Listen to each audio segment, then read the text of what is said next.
Doc Loves the Kids, a local Kitsap County nonprofit organization established in 2015, whose mission is to provide activities, programs, and community support for at-risk youth. They put the you in community. Doc Loves the Kids.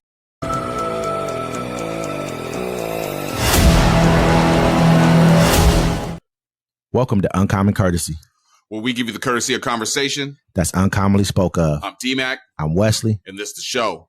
Don't forget to like, comment, subscribe.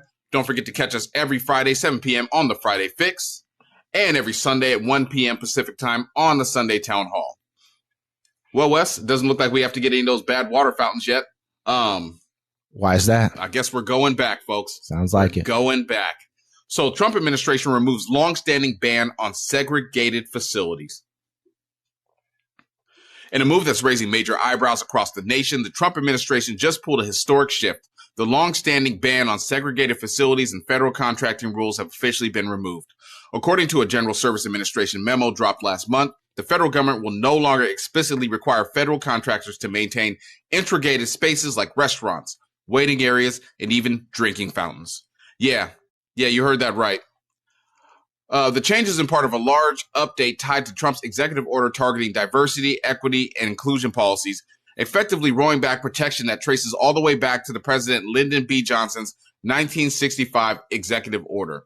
That order enforced non-discrimination requirements for companies working under federal contracts, especially when it came to race and integrated work environments. I mean, like, integration is an integral part of this nation, man. This is what having those laws in place has kept this nation moving forward for a substantial amount of time. It to me, it's sickening to sit back and watch these people dismantle the things that safeguard America as being a country. We know that we're a melting pot. You know what I mean? Even in countries like Canada, they have laws to where a certain percentage of your workforce has to be a certain color. The reason why those laws are in place are not because these people didn't deserve the jobs, because you wouldn't give them to them before, because they weren't considered for them, because they weren't considered to be able to live in these certain neighborhoods, because they were not, given these other privileges that other people were given for hundreds of years and gave people head starts because of economic head starts. So when you start talking about taking away these privileges, are saying these things can be okay, you can segregate now. Well, if you have most of their wealth is concentrated in one major class of people in this country, and then you say, oh, well, you guys can go build your own. Like, you know what you've done over time to create the disparity that's here right now. No, bro. We black folks they say the black dollar only stays in the black neighborhood about an hour, maybe actually I think 10 minutes or something like that. So cool. Let's do it. Segregate us all. It's not like we don't even back then, we still had the skills from slavery to build stuff and do things. We still have the resources now. If this is how you want to play it, cool, because I know there's going to be because we can segregate also. We ain't got to let people in our spaces, as we shouldn't anyways, because a lot of people come into our spaces and they try to warp and deform what we're doing. So cool. Hey, this is what they want to do. This is what he ran off. Hate and racism. Yep. You know what I'm saying? So cool. Let's go. Because this ain't the 60s, homie. This ain't the 30s. This ain't the 40s. It's 2025.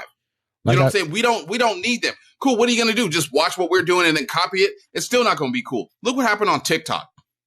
The black influencers were upset because the white influencers were stealing all their dance moves. So the black influencers, when Meg Thee Stallion came out with something, shaking my ass, anyways, they goofed off and they didn't make any dances. And the white influencers didn't have anything to do. They were making dances about waving their hands in the air. I mean, on my thought shit, excuse me. So, I mean, like, who really runs this show?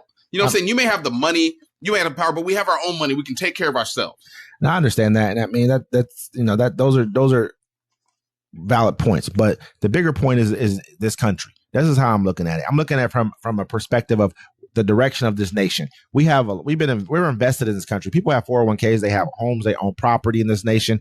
You don't want to see it fail because of bad policy. Yeah, they do. And on top of, I'm not talking about them. I'm talking about us. Like right now, this country is changing hands. This is what this real whole thing is about. It's a changing hands, a changing of the guard. And like, it's like you can either rule over the ashes while they burn everything down.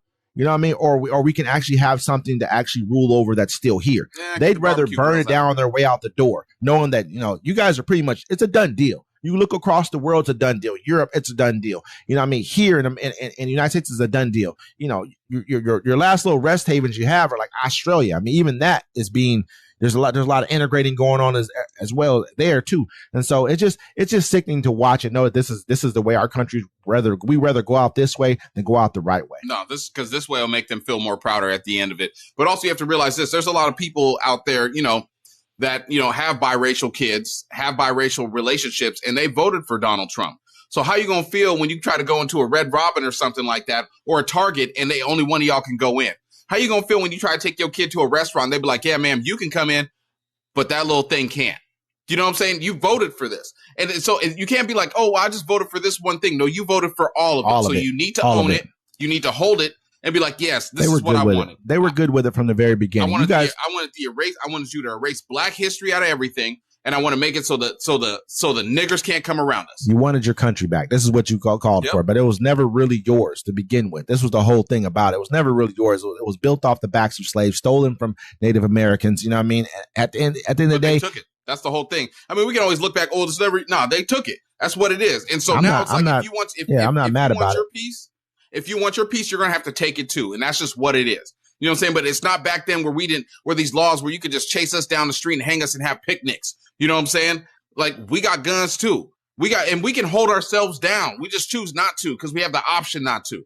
So this is going to be good for Black people. This isn't something. I'm not just and looking at it from federal workplaces. They're getting rid of all that stuff anyways. I'm like I said, I'm not so much as looking at this as just a Black issue, because I do look at most things as that, because being a Black man, I look at this as a nation issue, as a country issue. I don't want our dollar to become worthless because I have dollars. I don't want things in our country to go down in value because, we own things here.